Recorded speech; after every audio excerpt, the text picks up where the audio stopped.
हरियाणा के मुख्यमंत्री नायब सिंह सैनी की तरफ से भी बयान दिया गया। दिल्ली विधानसभा चुनाव को लेकर उन्होंने कहा कि 8 तारीख को दिल्ली में बीजेपी की सरकार बन रही है। उन्होंने कहा कि जो झूठ की दुकान खुली थी उसे लोग अब समझ चुके हैं। 8 तारीख को झूठ की ये दुकान के ऊपर ताला लग जाएगा। उन्होंने कहा कि लोगों से जो वादे किए गए थे वो वादे ही आज भी रह गए हैं, क्योंकि उन्होंने कोई भी अपना वादा पूरा नहीं किया।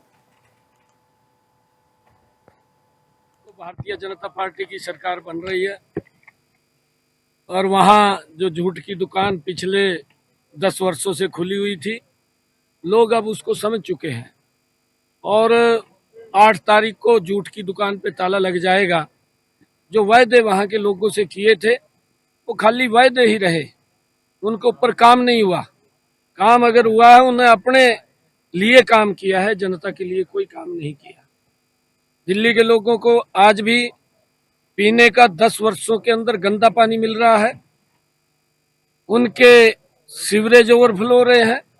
गलियों के अंदर सीवरेज के गंदे पानी से गुजर करके आना जाना पड़ता है। वायदे किए थे, चाहे उसने ये कहा था कि हम क्लिनिक मोहल्ले के माध्यम से उनको सहायता देंगे। आदरणीय प्रधानमंत्री जी ने आयुष्मान योजना, जो 5 लाख रुपए का एक गरीब व्यक्ति को अधिकार दिया था, उससे वंचित रखा है। और अब लोगों ने मन बना लिया कि इस प्रकार के झूठे व्यक्ति का दिल्ली में कोई स्थान नहीं है और उसको बाहर का रास्ता दिखाना।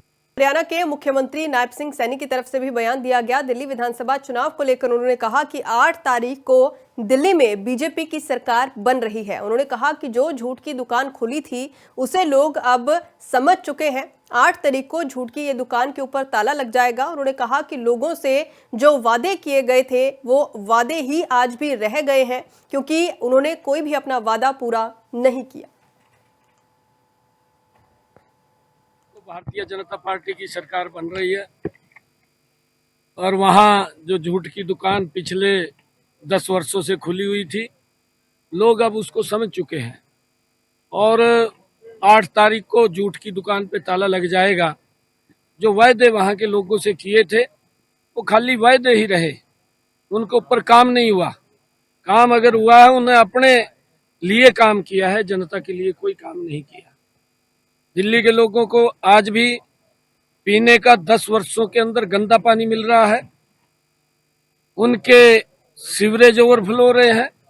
गलियों के अंदर सीवरेज के गंदे पानी से गुजर करके आना जाना पड़ता है। वायदे किए थे, चाहे उसने ये कहा था कि हम क्लिनिक मोहल्ले के माध्यम से उनको सहायता देंगे। आदरणीय प्रधानमंत्री जी ने आयुष्मान योजना, जो 5 लाख रुपए का एक गरीब व्यक्ति को अधिकार दिया था, उससे वंचित रखा है।